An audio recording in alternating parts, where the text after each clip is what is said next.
Sabo, you can go.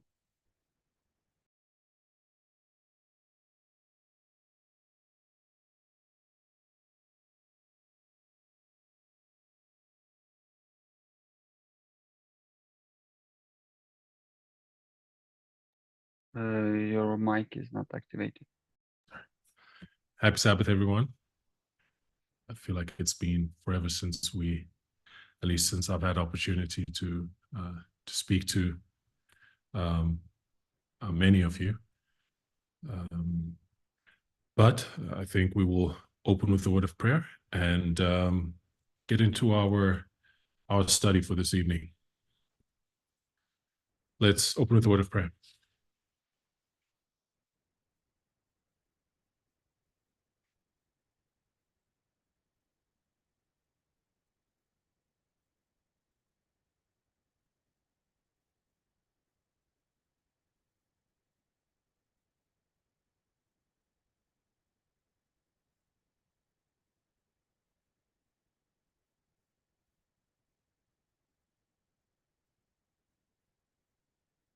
Amen.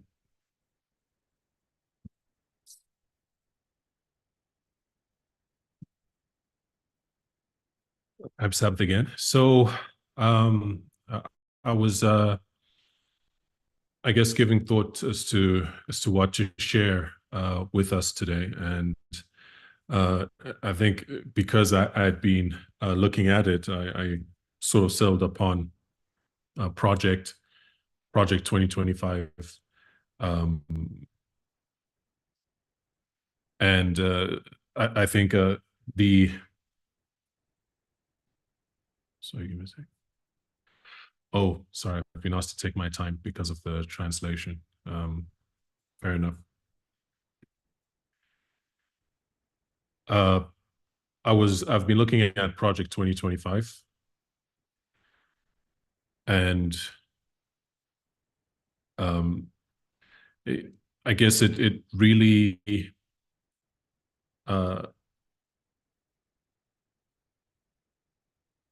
sort of struck my mind, or emphasized itself upon my mind,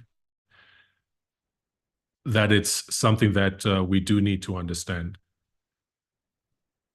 So, so speaking to that, I'll give some context as to why I think this study is why I think Project 2025 is important. I think articles have been shared about it. It's something that I think many of us have been looking at already.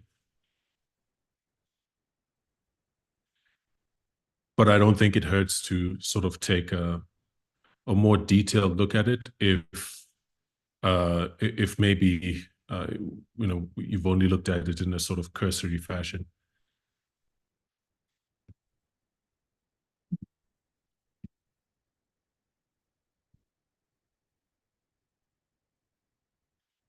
So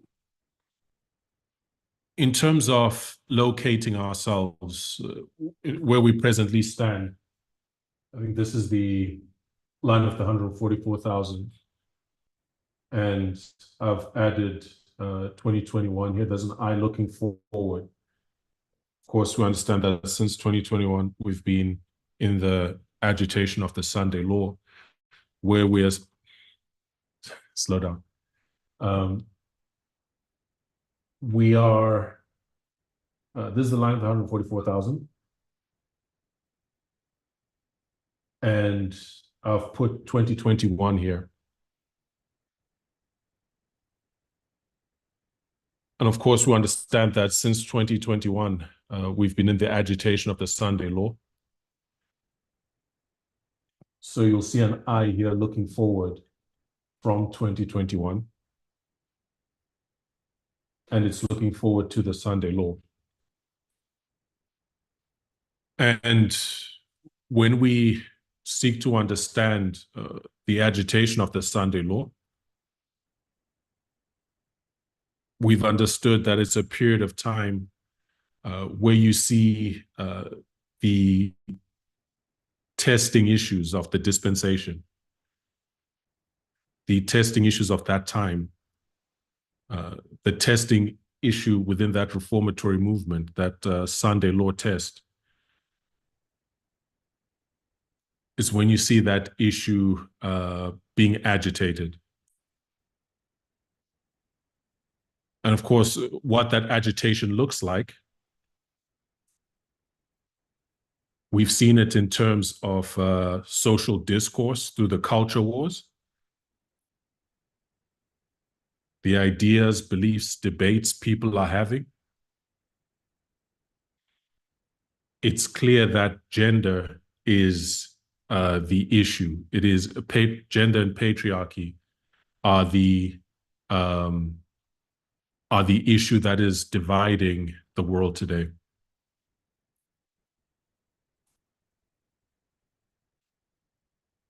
I think, of course, there are many other issues at play,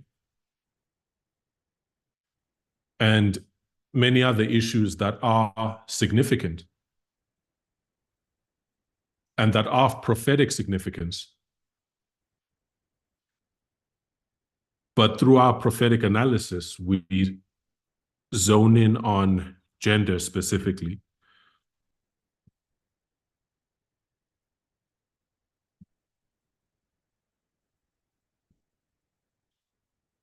So I'm being challenged by the translators. I think the challenge is I can't hear a translator. I don't have one that I'm listening to presently. So You I'm can choose moderating. one if you want on Oh, I your can do device. okay.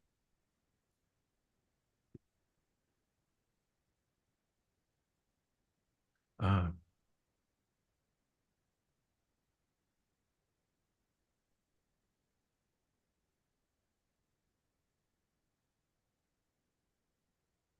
okay. My apologies.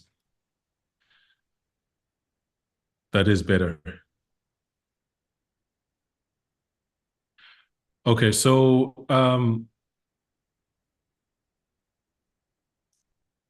when we look at the agitation of the Sunday law,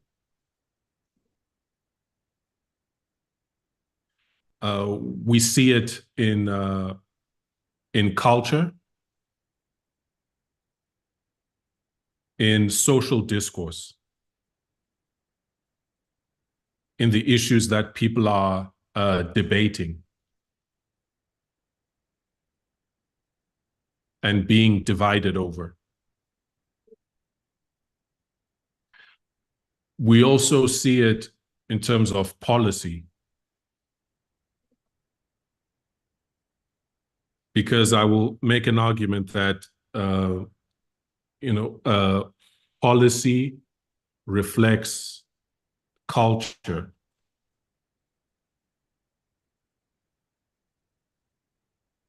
Right? That the policies that come forth from a government often a reflection of the culture and the mindset of the people under that government.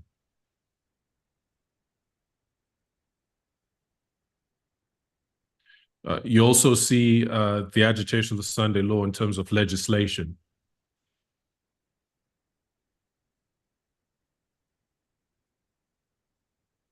That we're seeing legislation being passed around this critical testing issue.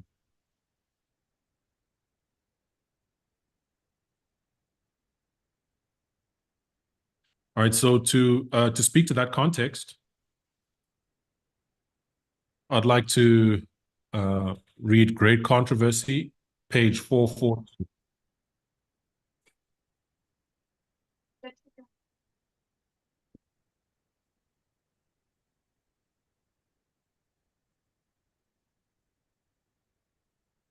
And this is where Ellen White is speaking of the Sunday law.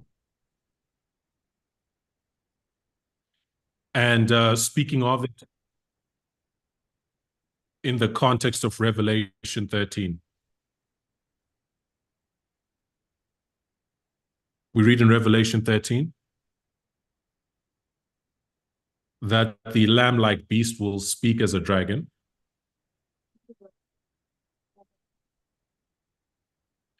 And in Great Controversy, page 442,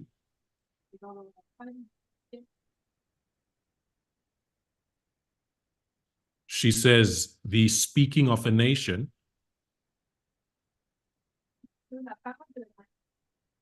is the action of its legislative and judicial authorities.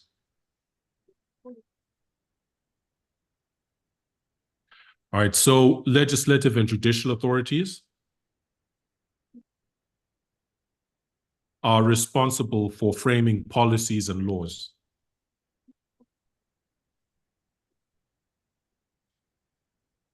Right, so as we approach the Sunday law,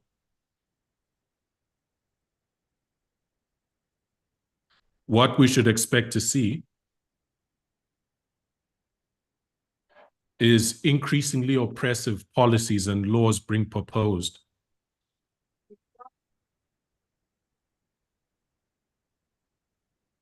Right, being proposed and passed around the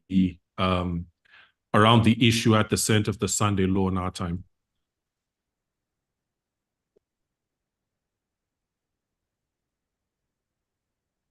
So when we look at legislation and policy,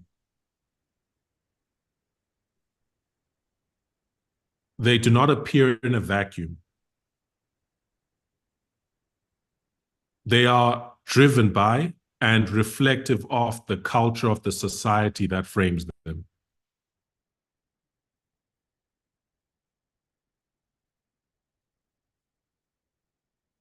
Right, so we've been observing the culture wars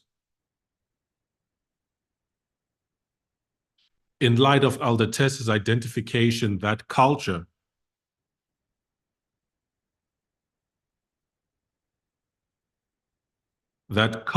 in contrast to religion is the root of patriarchy and sexism.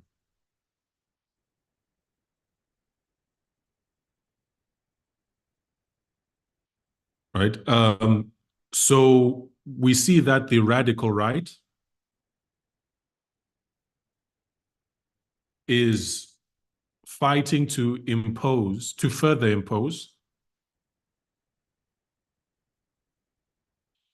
a state of patriarchal domination on society in line with their culture and worldview.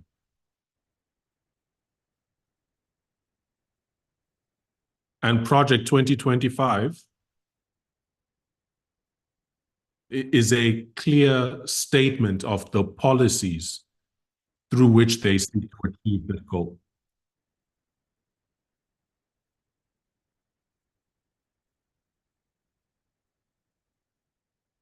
Okay, so I think the next question is, what is Project 2025 more deeply?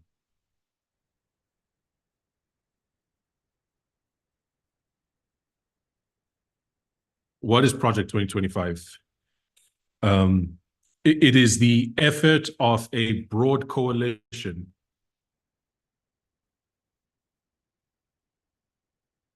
of conservative organizations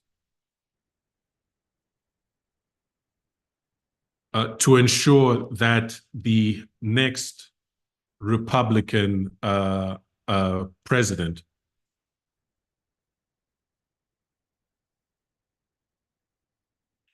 to ensure that they can hit the road running and be successful.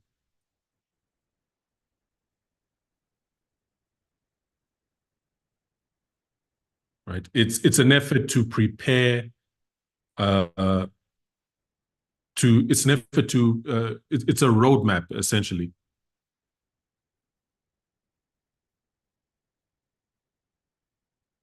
An instruction manual for the next conservative government, the next conservative presidency.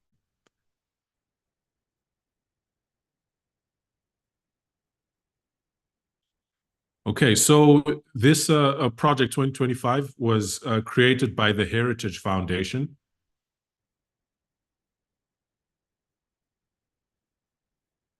And this is a conservative think tank.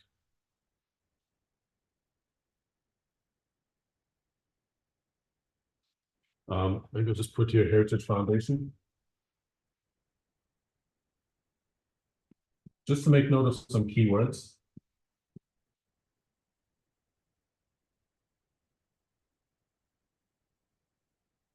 Things you should keep top of mind to look into.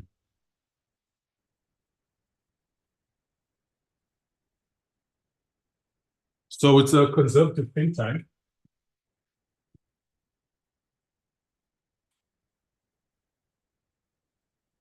That was founded in 1973. And it played a leading role in the policy agenda of the Reagan administration.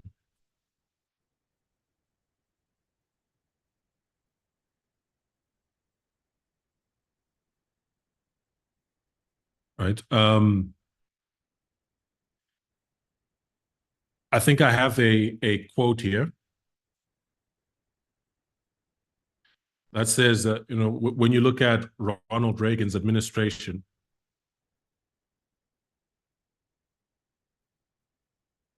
he implemented at least 60% of their recommendations.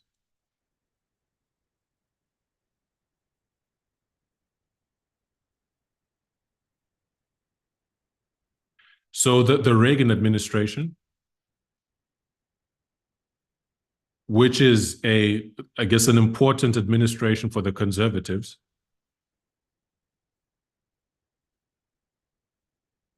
that they view as a period when they met with success,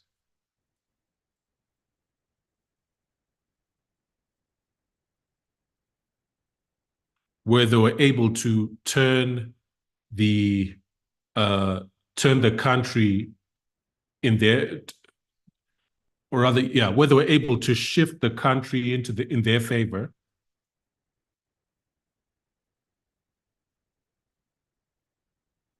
After a period of time when they felt they were in retreat for a long time.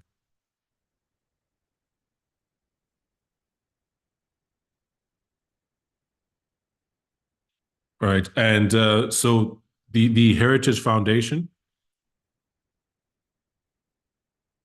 right, has played a very pivotal role in framing the Reagan administration's policy agenda.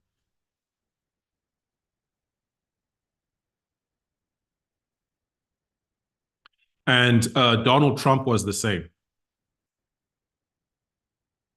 He relied very heavily on the Heritage Foundation's mandate for freedom.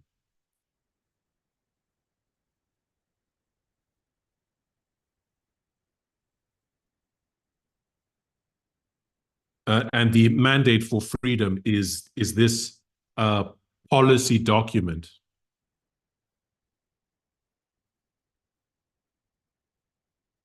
that the Heritage Foundation publishes every 4 years or so.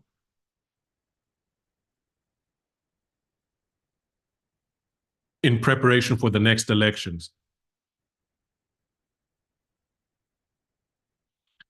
All right. So we'll speak more about the mandate for freedom.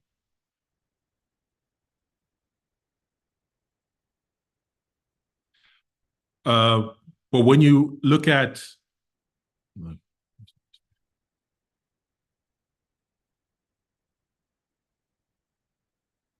okay, I'll put this in place now.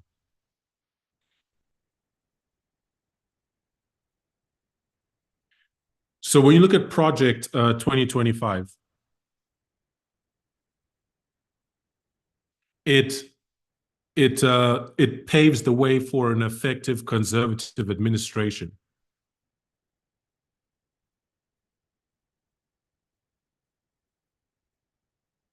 on the basis of 4 pillars. What they refer to as 4 pillars. And the first pillar is a policy agenda. I said mandate for freedom earlier.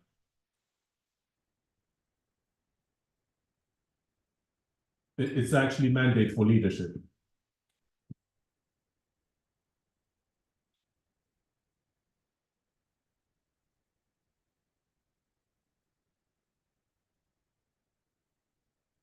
right? And this is the first pillar of the project, right? So this mandate for leadership, it's the document I referred to that's published every 4 years or so.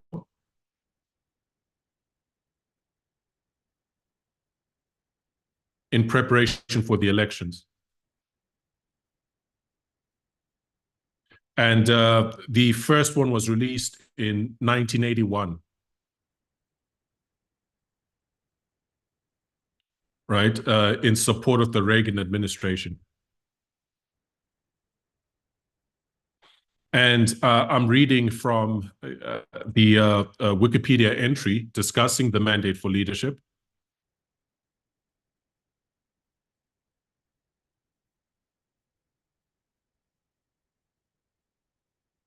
And says the report presented an explicit plan for reshaping public discourse.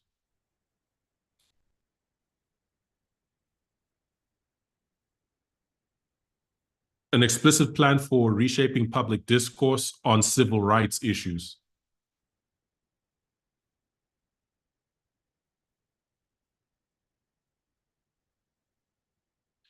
To that end, it recommended the Justice Department halt all affirmative action policies.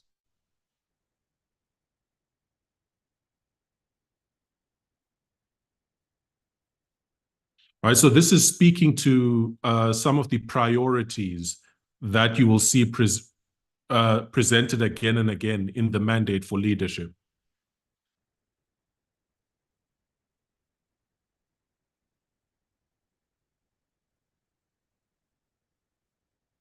Right, when you speak of the culture wars,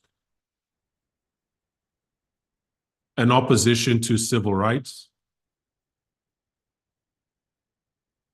in favor of a sort of a traditional patriarchal worldview.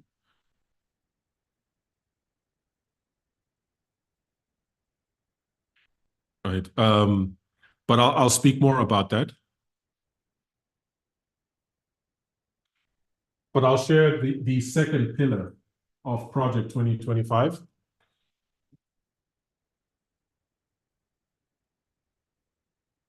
Is the presidential personnel database.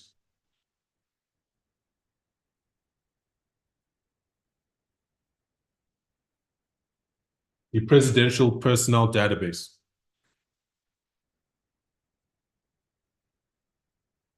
And this is a very interesting concept.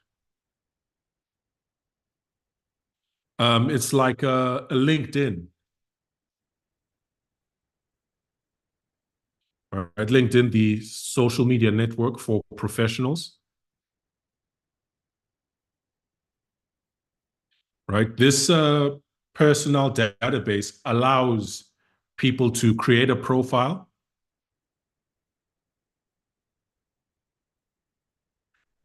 highlight their conservative credentials, if I may put it that way.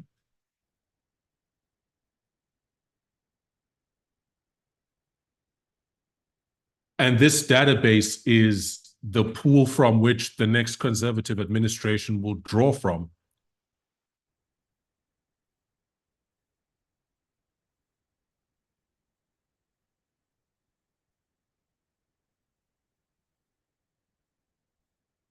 When seeking to identify people to fill important positions. And it's needed. It's needed. It's needed because as you read the mandate for leadership, it becomes clear just how massive an operation that they're seeking to accomplish.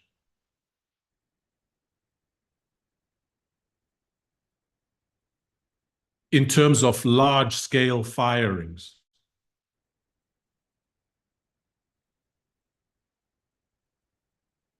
large-scale firings and replacements of, at times, entire divisions.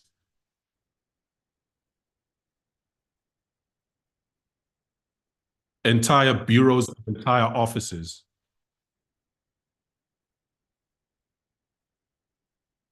with people who are confirmed political ideologues.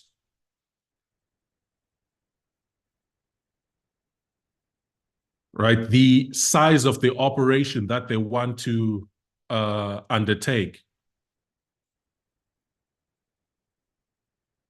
necessitates a sort of database like this.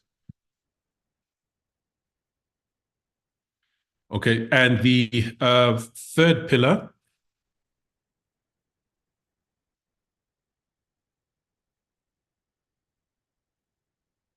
is the Presidential Administration Academy.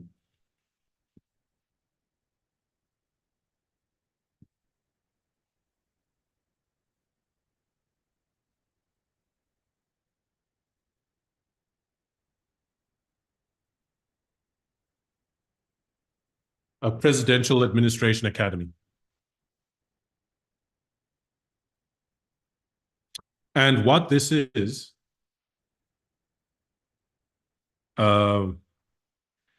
it's sort of reminiscent of something like Coursera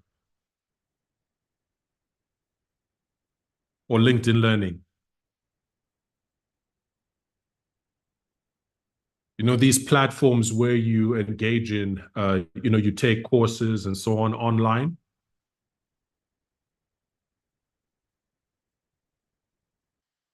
Except this is an online education system for the conservative ideologues.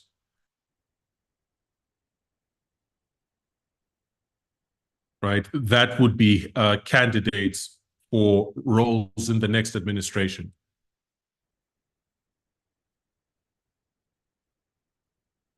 And these courses will be taught by experts vetted and provided by the Heritage Foundation.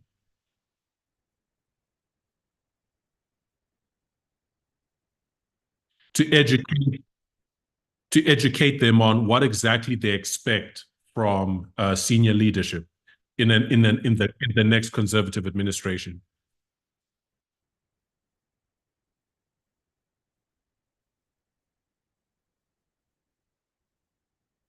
It's really intelligent if you think about it.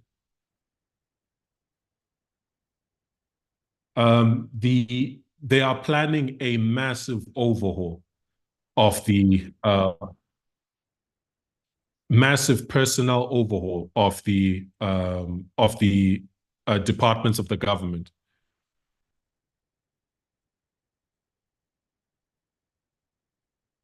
And they've created mechanisms to develop the pool of personnel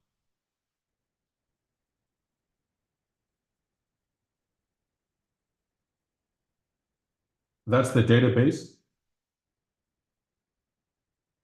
And they've provided for the sort of ideological sort of and they've provided for the education of those personnel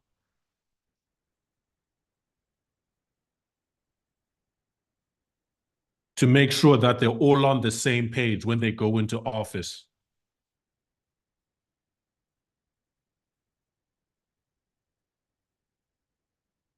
And what they've done in setting this up is they've learned from what they feel are their mistakes in the mistakes of the first Trump administration.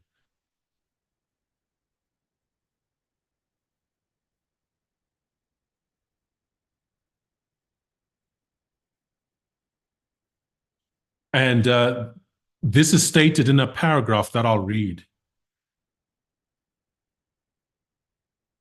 from an article from MSNBC. So it says that while Trump did while Trump did in his first term while Trump did in his first term, or rather, let me paraphrase it.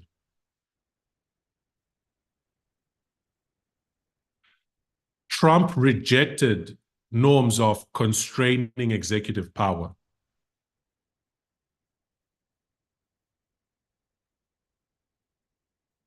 But he underestimated how difficult it would be to reshape the government.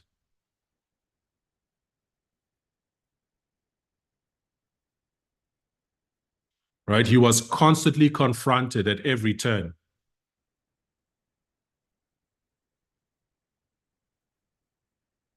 by a bureaucratic apparatus, right? Populated with people that pushed back against some of his boldest attempts to upend norms.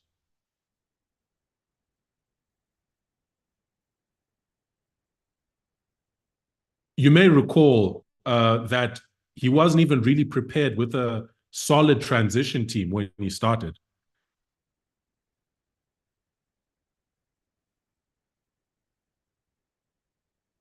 I remember that. And this article identifies that slowed his effectiveness when he entered office.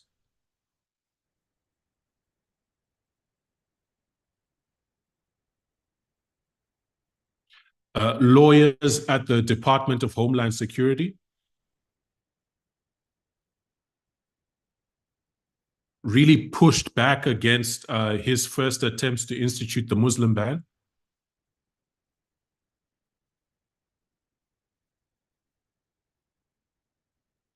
And when he threatened to install a new attorney general in 2020,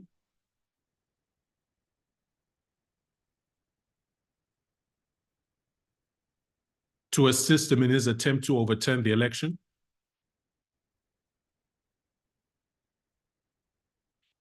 Justice Department lawyers threatened mass resignations.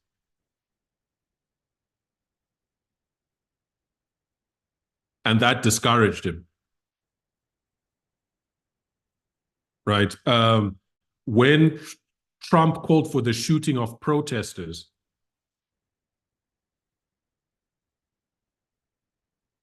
members of the national security apparatus objected.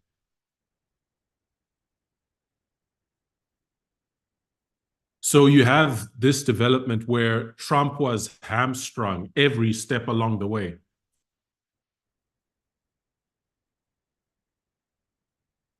In his efforts to transform the government and act as he wanted to.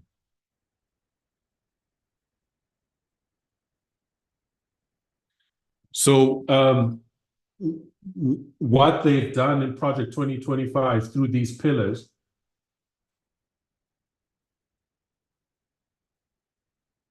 they're saying that's not going to happen this time around. They're prepared to conduct mass dismissals of detractors.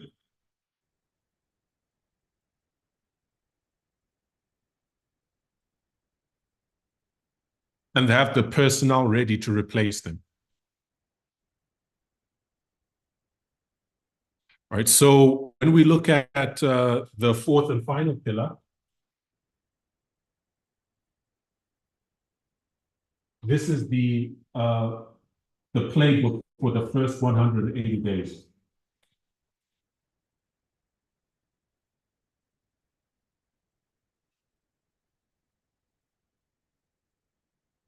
There's a lot of sort of writing and opinion within political science, definitely, where it is identified that that initial period, that first 100 days or so,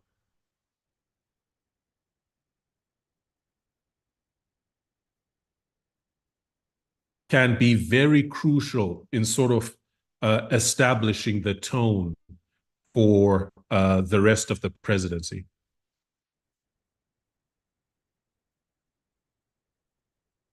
That first period is critical. And they estimate it as, 100 days. And you see that reflected in media,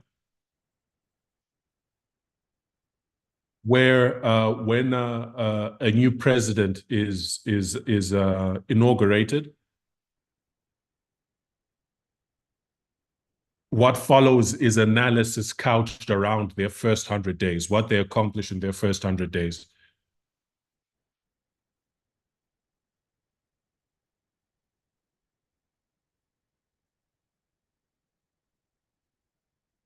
Right. So while the mandate for leadership is their policy Bible,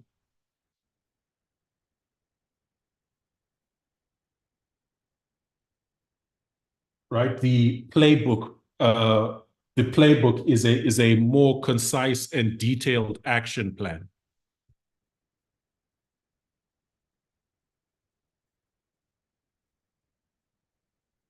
Which delineates what they should do from what the next conservative president should do from day one, from the day they come into office.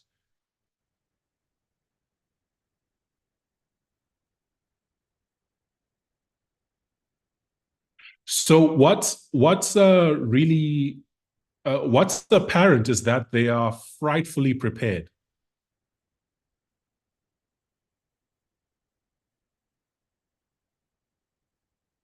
They've prepared very thoroughly. And they are thoroughly organized. Because they realize that the United States is at a pivotal moment in this time.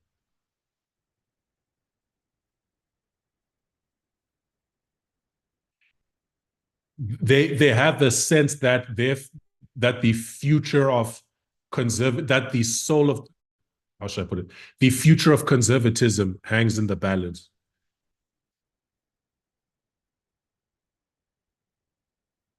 They feel that the trajectory of the country is against them on the issues that matter to them.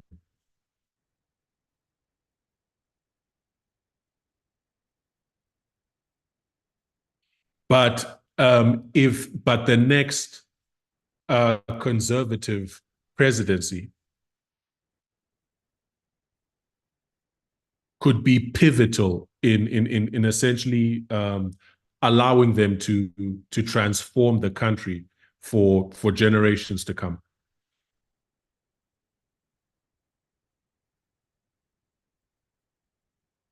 So they see the challenge. They see the opportunity. They see what's at stake for them. And they've prepared to strike while the iron is hot, as they say. Right? That they make sure that when they hit it, they're hitting a home run.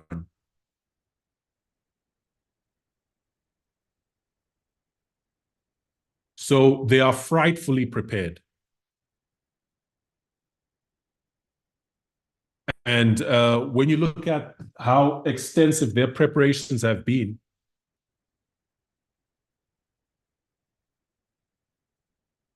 right, bringing in hundreds of organizations,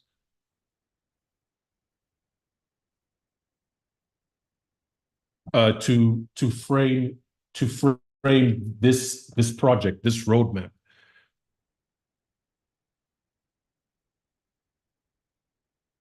It really becomes more concerning, more solemn when you understand just what it is that they want to do.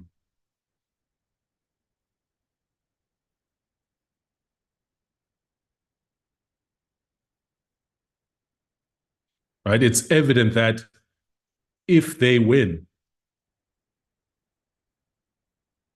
right? Should Trump win, the institutions of the US government and the society itself, under the influence of the policies and legislation that will come out of that government,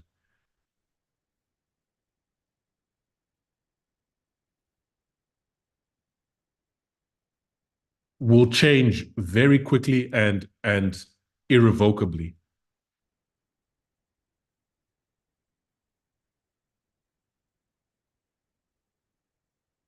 There'll be no repairing the damage that they're going to do within our generation.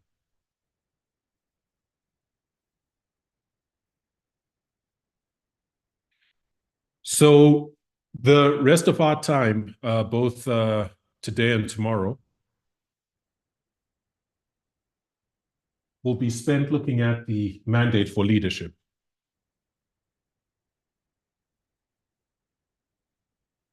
Right. And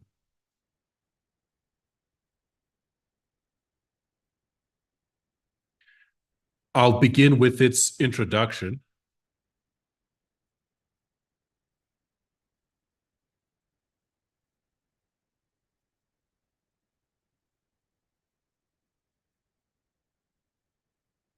So I had a note about the author of the introduction.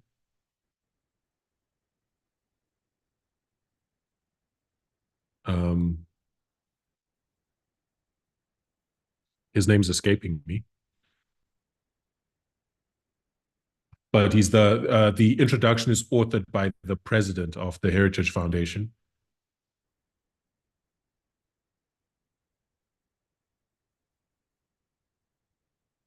And he's a conservative historian. He has a PhD in history.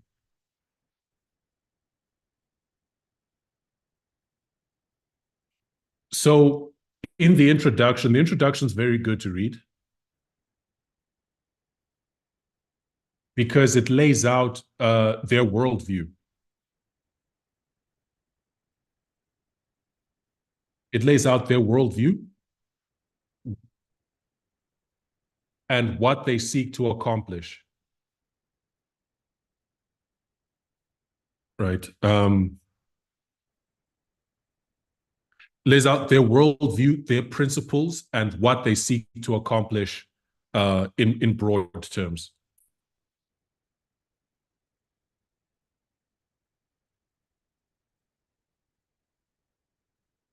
And of course, the rest of the document is detailing specific policy proposals.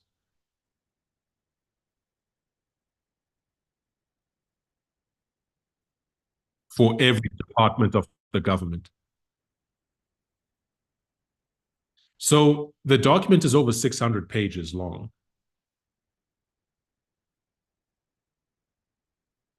Right, the mandate for leadership. So there's no way in the time in two slots that we can really do it justice.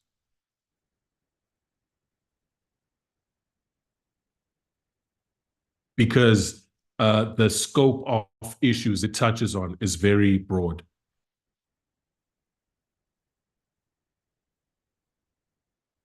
So it's worth taking the time beyond these studies to look at on your own.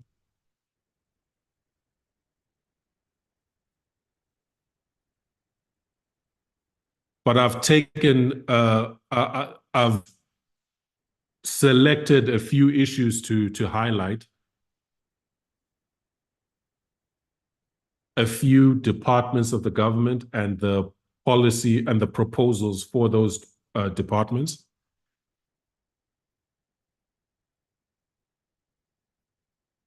That sort of deal with issues that we've been paying a lot of attention to within the movement ourselves.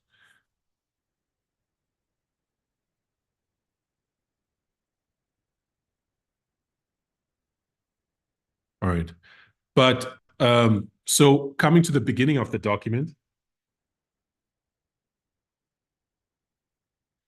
the author lays out their worldview, the worldview of the document.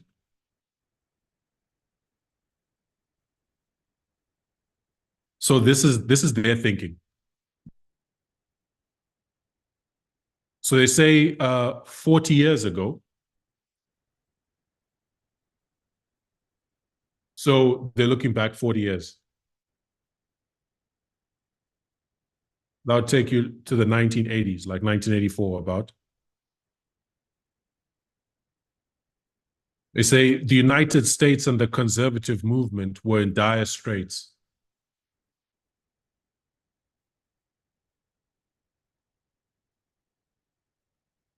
Both had been betrayed by the Washington establishment.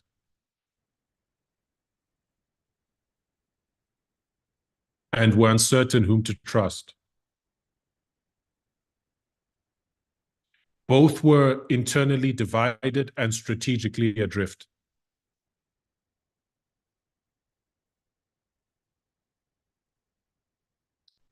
Worse still, at that moment of acute vulnerability,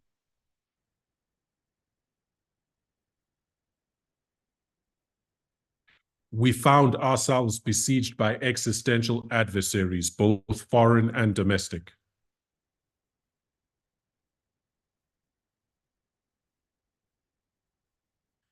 The late 1970s were by any measure a historic low point for America.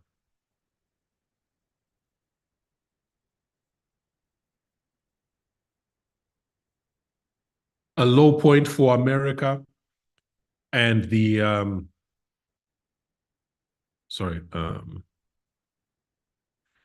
low point for America and the political coalition dedicated to preserving its unique legacy.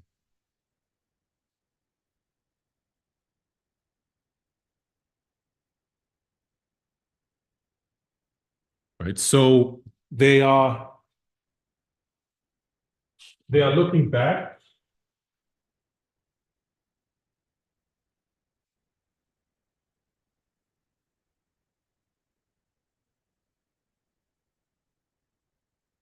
And he identifies what? He says,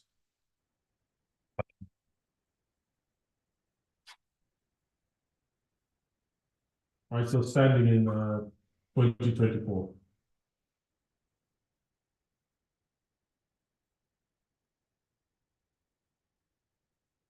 They're looking back 40 years and pointing out that from their vantage point, the American project was in dire straits.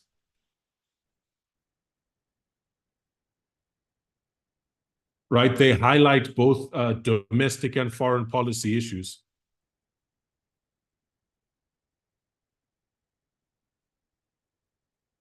But when it comes to domestic issues,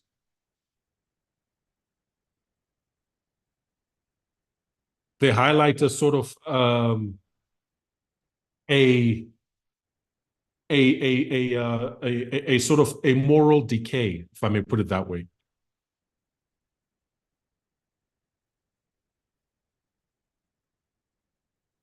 That they felt was fracturing the country. And they blamed, sort of progressive policies for this.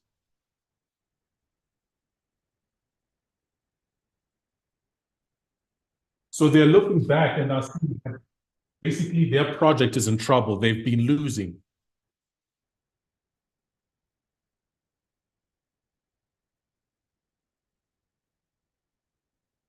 And that this was the case until Reagan.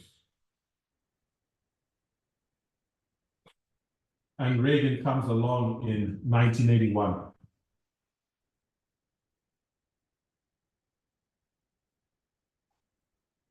So as you look pre-1981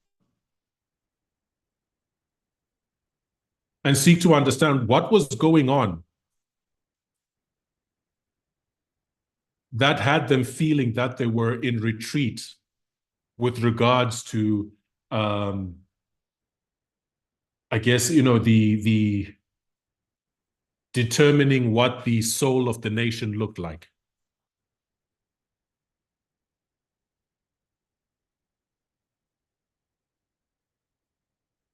at least on the domestic front,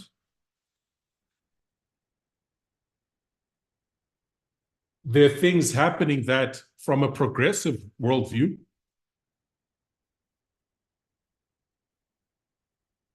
would be marked as progress,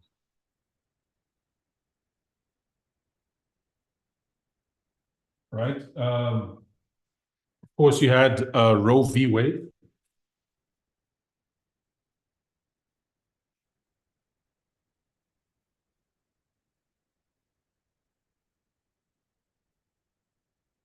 And this was in 1973.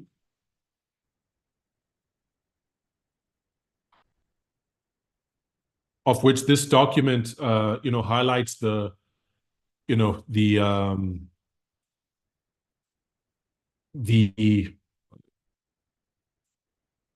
was it basically the removal of Roe v. Wade as an important victory for them.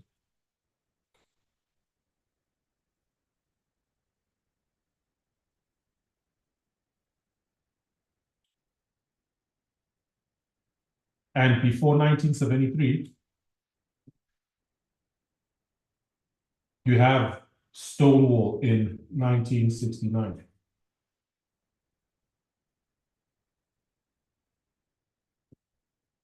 And of course, before Stonewall, you have second wave feminism, which is placed around at the beginning of the 1960s. So you have these developments. Society is changing. You can add the civil rights movement.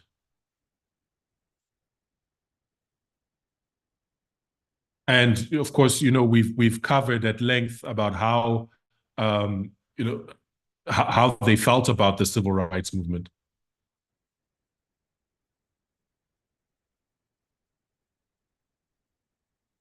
How they registered it as defeat as they were forced to desegregate their schools and so on.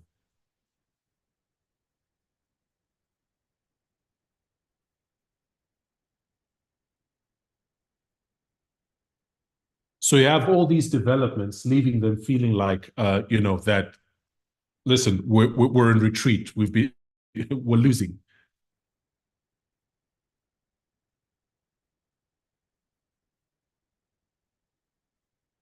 And up until Reagan. So what they're saying in terms of their analysis of where things presently stand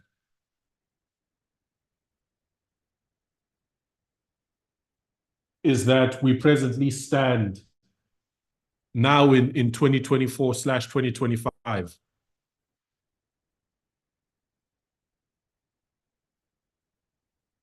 we're in a position similar to the position the conservative movement is in a position similar to that it was in 1981 and prior to.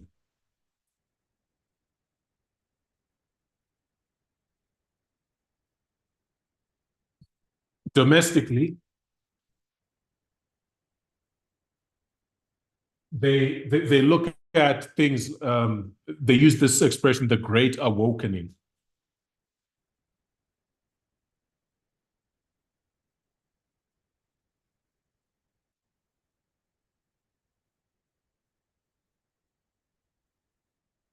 The great awakening, which when you read scholarly literature about it, it's kind of placed around 2010.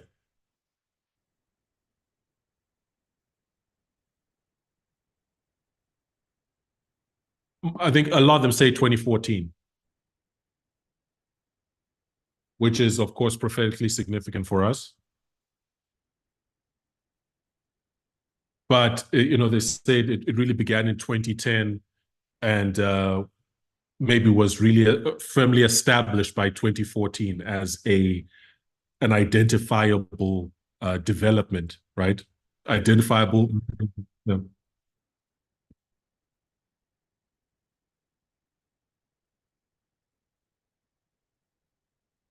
So this great awakening is a development seen in society in the West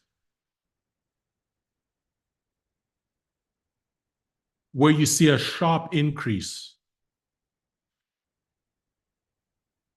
in sort of discourse around around discourse around prejudice,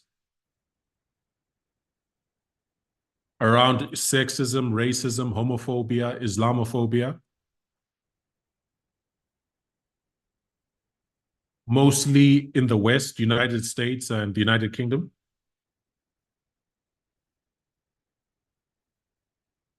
And prominently through the media. And these are institutional. These are identifiable. It's an identifiable institutional trend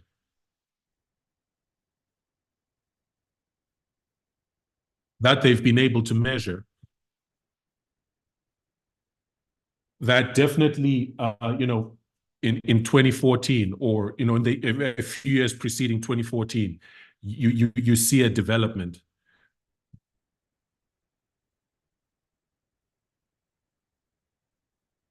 Denouncing prejudice and pushing for pushing for the address of different forms of prejudice.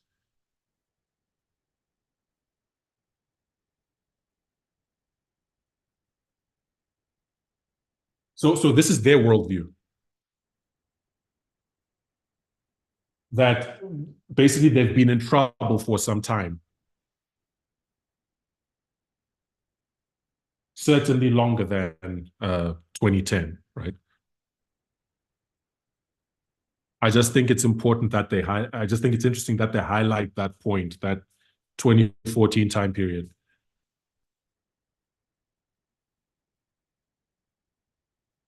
And now we're here in 2024. And they're saying,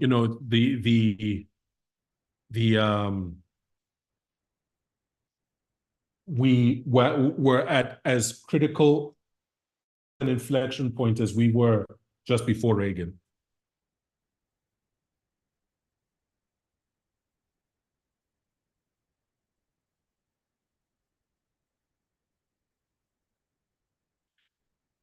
And in laying out this worldview,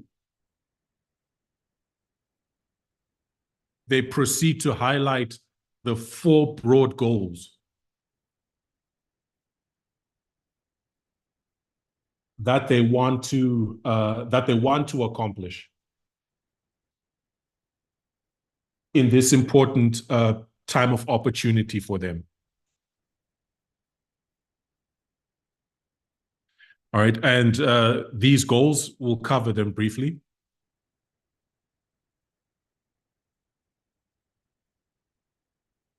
The first one is to restore the family as the centerpiece of American life.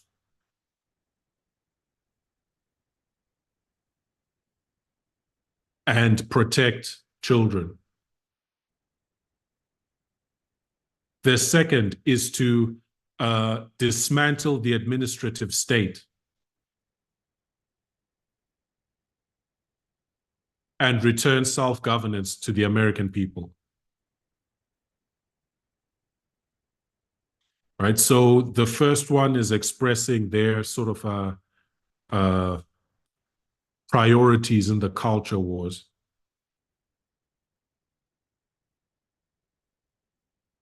And the desire to establish their patriarchal worldview, their patriarchal view of the family, and make that the centerpiece of American life and society.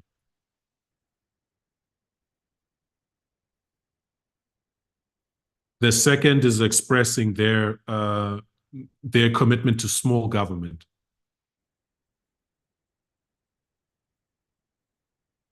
And the third says, defend our nation's sovereignty, borders, and bounty against global threats.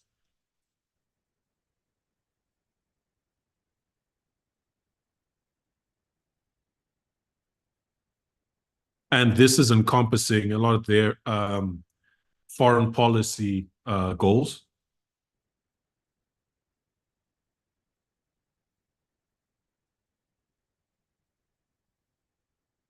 But also they're sort of, sort of entrenching their anti-immigration, their anti-immigration perspective.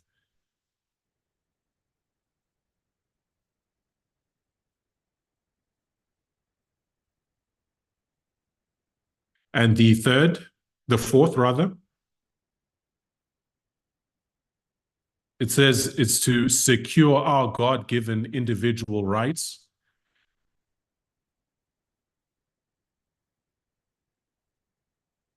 to live freely. And they refer to this as what our Constitution calls the blessings of liberty.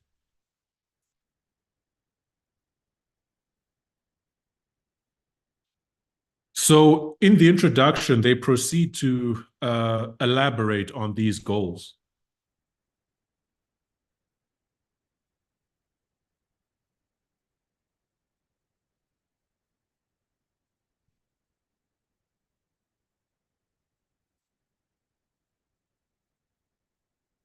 And speaking of the first goal, to restore the family,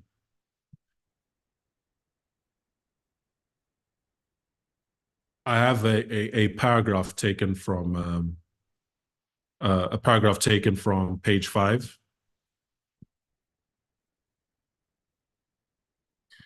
And it says, the next conservative president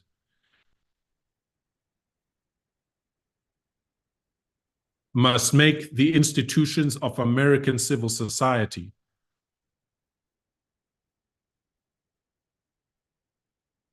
hard targets for woke culture warriors.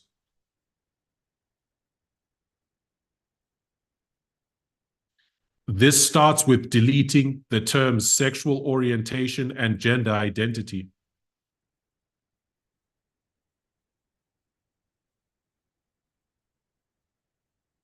Diversity, equity, and inclusion. Gender equality. Gender equity. Gender awareness. Gender sensitive. Abortion. Reproductive health. Reproductive rights. And any other term used to deprive Americans of their First Amendment rights.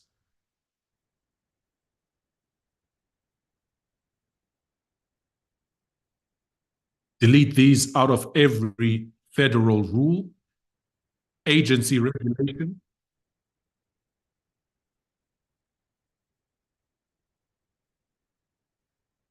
contract,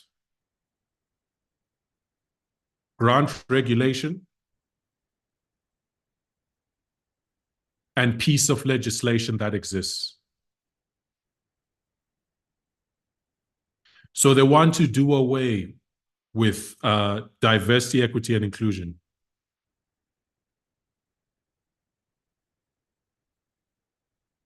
Do away with the entire concept. Its priorities, its language, the policies used to promote it, with a special sort of emphasis on the gender element of diversity, equity, and inclusion.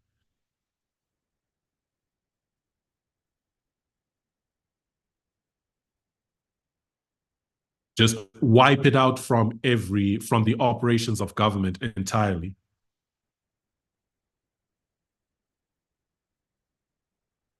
And of course, we understand that this would be disastrous. because one of the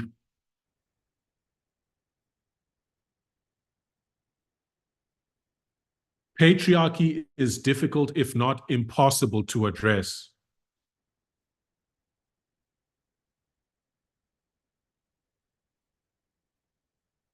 If you can't identify it, if you can't point it out, if you can't point out who it's affecting,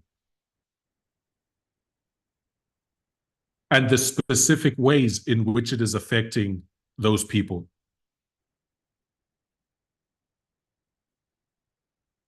If you can't even identify it to point it out,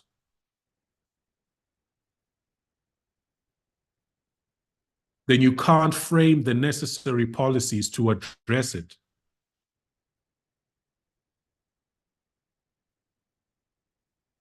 And without explicit policies to address it,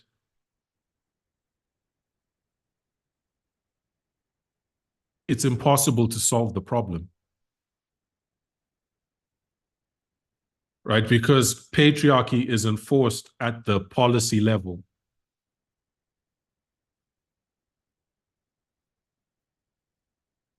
Even as the status quo. So it needs sort of explicit policy to address.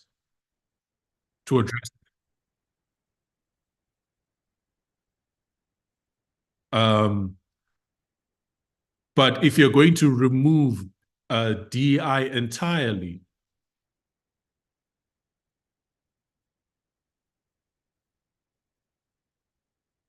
that's virtually insisting on maintaining the status quo.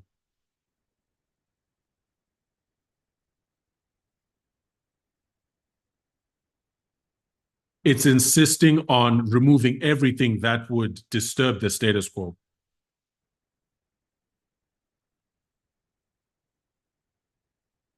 And act like, those issues just don't exist. It's deliberately choosing to turn a blind eye.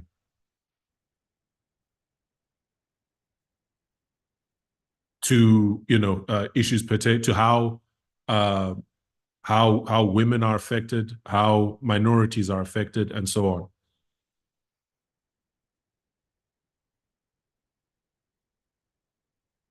And it's something that I speak about later, which is that sort of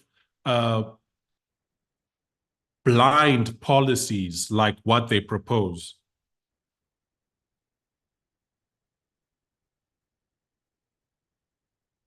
they propose to operate, say, on a color-blind basis when it comes to race.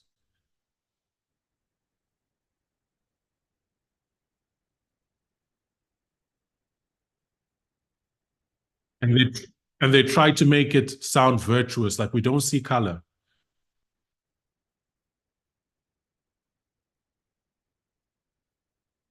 But it's something that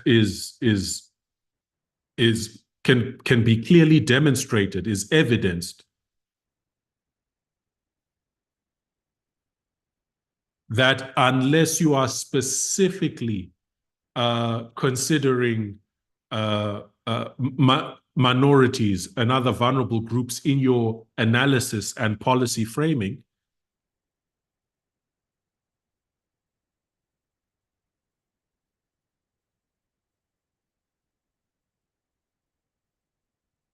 if you're not doing that, the policies you frame will often be harmful to those minorities and vulnerable groups.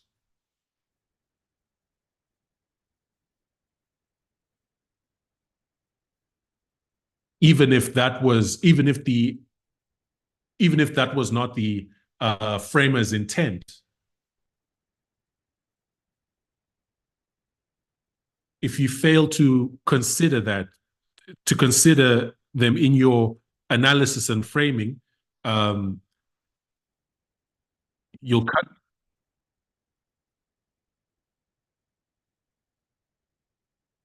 you'll produce, policies with unforeseen consequences that are often harmful.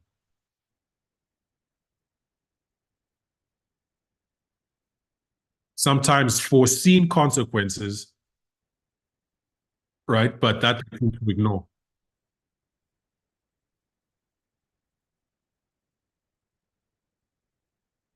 Okay, so I think for time, I'll just do one more and then we'll finish tomorrow.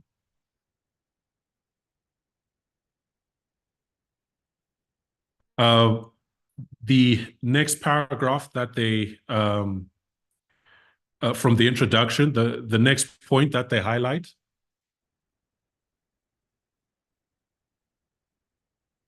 is dealing with pornography. But it's a very sort of they identify transgender ideology as pornography.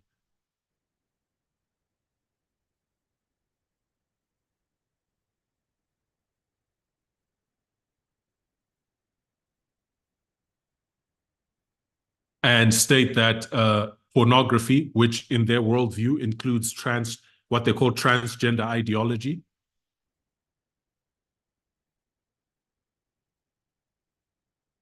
that this should be criminalized,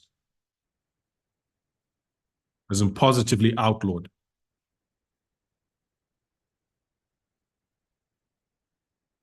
Right? Their claim is that pornography has no claim to First Amendment protection.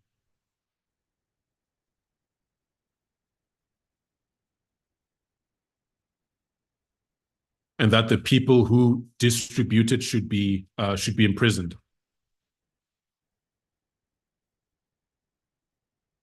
And that librarians and educators who purvey it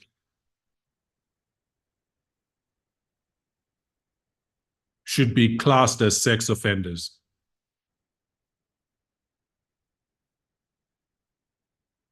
So you are seeing the direction that they want to go. Right? We saw the book bans happening in states like Florida over the last few years.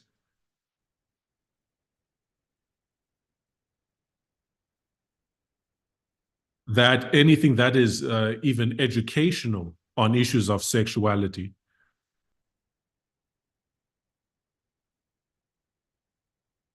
and transgenderism,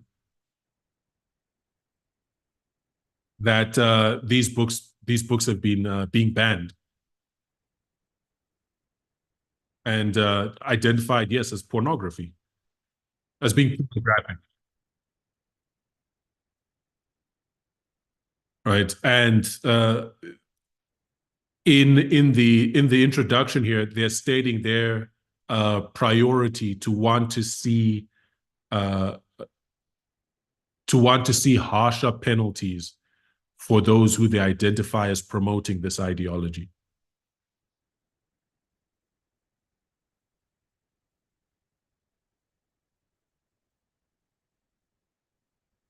Right? Basically, an escalation from banning of books to actual identification as registered sex offenders and criminal charges.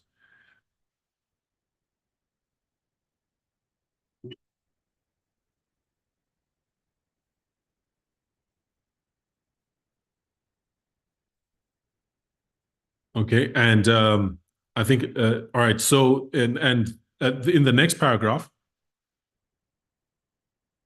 they come to the issue of abortion, and they say that conservatives should gratefully celebrate the greatest pro-family win in a generation.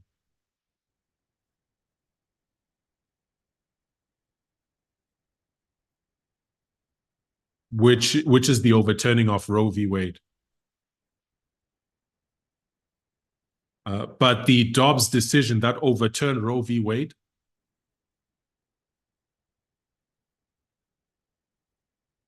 they say that that's just the beginning. it's just the beginning of where they really want to go.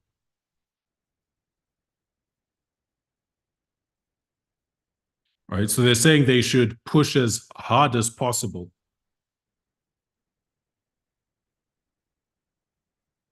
and work with Congress to enact the most robust protections for the unborn,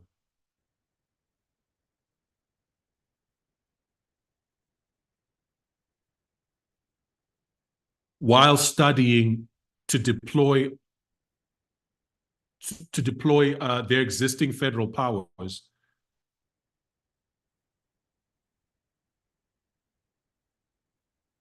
to make sure that existing what they call statutory bans on funding to abortion are being enforced.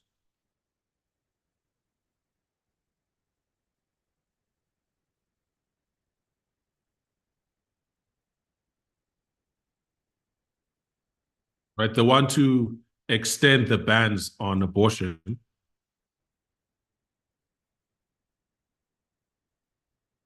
right? Working with state governments to that effect.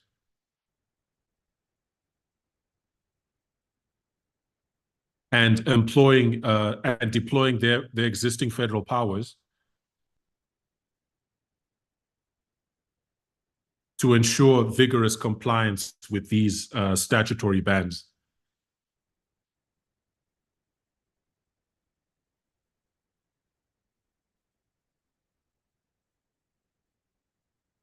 In terms of what that looks like specifically is highlighted further in the document.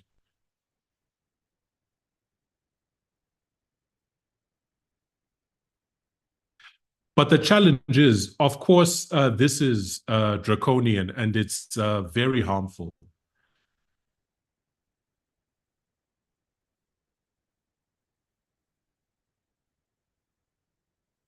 We've already been seeing the impact of these statutory bans and the terrible situations women are being placed in on account of them.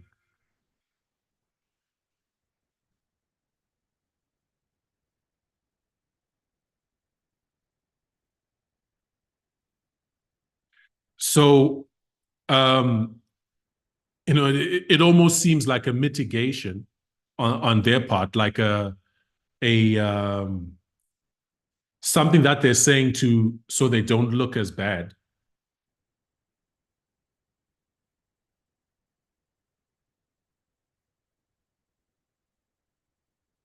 That they finish by saying, but we should promote adoption as an alternative to abortion.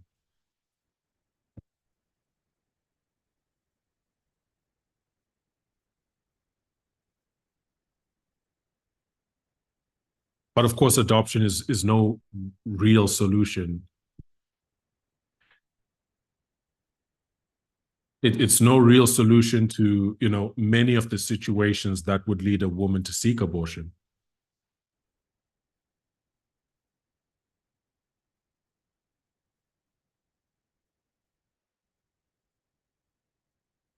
And it's lip service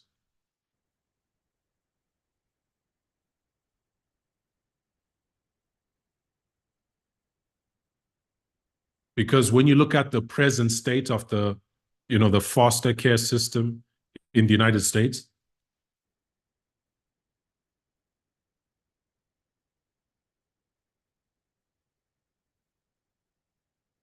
it's plagued with problems and underfunding.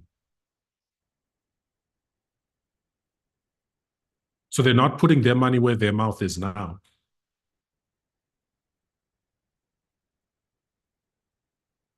On that particular issue. But it's almost stated as a sort of like a rhetorical device.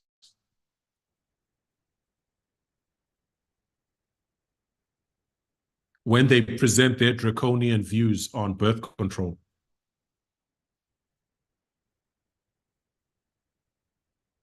To sort of say, well, we're presenting a humanitarian alternative.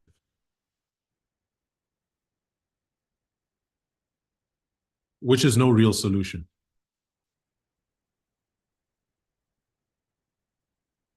Okay, so in our next study together, I will, I guess, finish off, this the introduction to the mandate for leadership,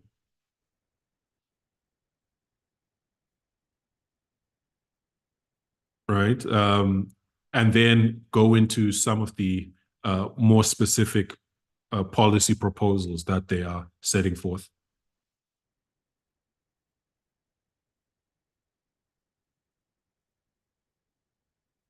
And I think with an understanding that, this can only really be a primer, be a sort of like an overview.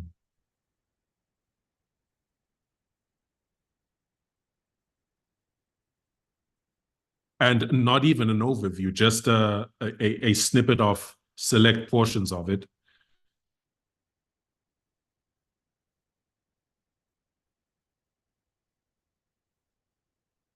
Right. And it would require us individually to sort of go back and take the time to go through it and understand.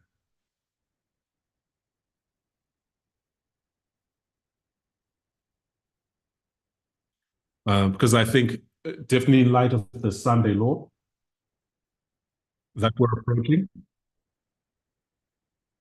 right, and the identification of right, that the policies, or how should I say this, in light of the approaching that we're approaching the Sunday law,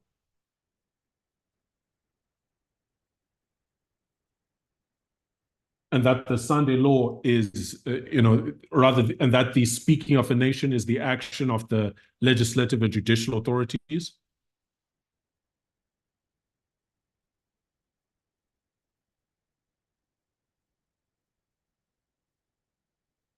We must be concerned about the policies that these legislative authorities are putting forward.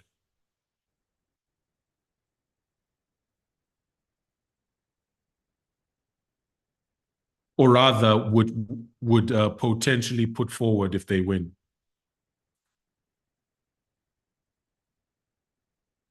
Um,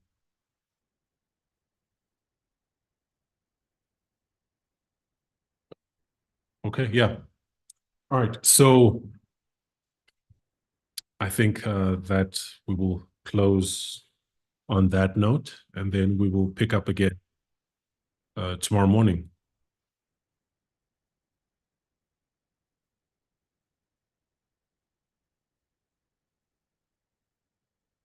Let's close the word of prayer.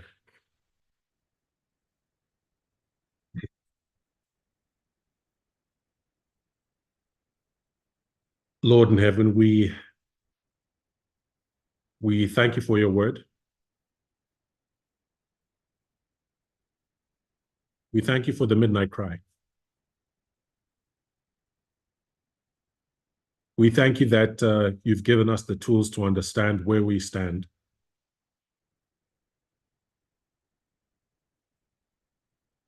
And Lord, we just ask that by your grace, you may help us, Lord, to be prepared. To be prepared to stand in our lot, as it were. To fulfill the role you'd have us play in this time period that our entire prophetic narrative has been pointing toward.